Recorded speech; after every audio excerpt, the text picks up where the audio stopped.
ভিয়েতনামের এক শহর থেকে আরেক শহর ৯০০ কিলোমিটার পথ সাইকেলে ভ্রমণ তিন বাঙালির। দূষণমুক্ত পরিবেশের বার্তা দিতে বাইসাইকেলে।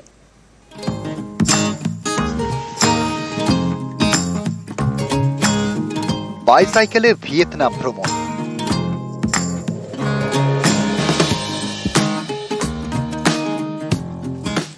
কখনো পাহাড়ি রাস্তায়,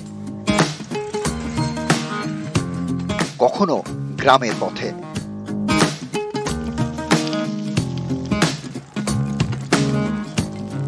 দূষণমুক্ত পরিবেশের বার্তা দিতে বেরিয়ে পড়েছিলেন তিন বাঙালি।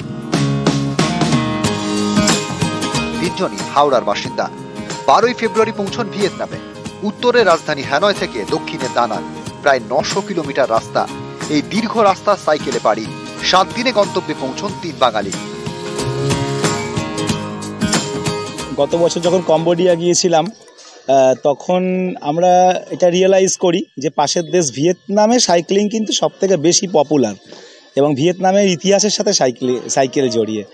এবং হোচিমিন ট্রেল আমরা জানি পৃথিবীর বিখ্যাত ট্রেলগুলোর মধ্যে বা বিখ্যাত প্যাথগুলোর মধ্যে হোচিমিন হচ্ছে একটা উল্লেখযোগ্য সেই ট্রেল। তো সেই জন্যেই এই ভাবনাটা হয়েছিল আমাদের। কখনো শহরে রাস্তা ছেড়ে গ্রামের মেঠো পথে। সফর শেষ সমুদ্র সৈকতে পৌঁছে। পুরোটাই সাইকেলে। বার্তা একটাই, দূষণমুক্ত পরিবেশ। ভিয়েতনাম যুদ্ধের সেই ঐতিহাসিক রাস্তা যা আমরা তিনজনে পেরোলাম সাইকেল নিয়ে। কার্যত সেখানকার দূতাবাস থেকে শুরু করে সেখানকার মানুষজনের দাবি এটাই কোনো ভারতীয় অভিযাত্রী দলের প্রথম অভিযান। অভিযানটা সফলতা সবই আছে, কিন্তু সবচেয়ে বড় বিষয় হচ্ছে সেখানকার মানুষের মন কাড়া ভালোবাসা। আর মানুষের মানসিকতা জানতে গেলে সাইকেলটা খুব বেশি প্রয়োজন।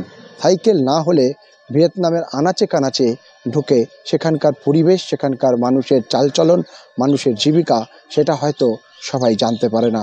আর তাই জানতেই এবারে আমাদের ভিয়েতনাম যাত্রা ছিল। দেবাশিস চক্রবর্তী, নিউজ 18 বাংলা, হাওড়া।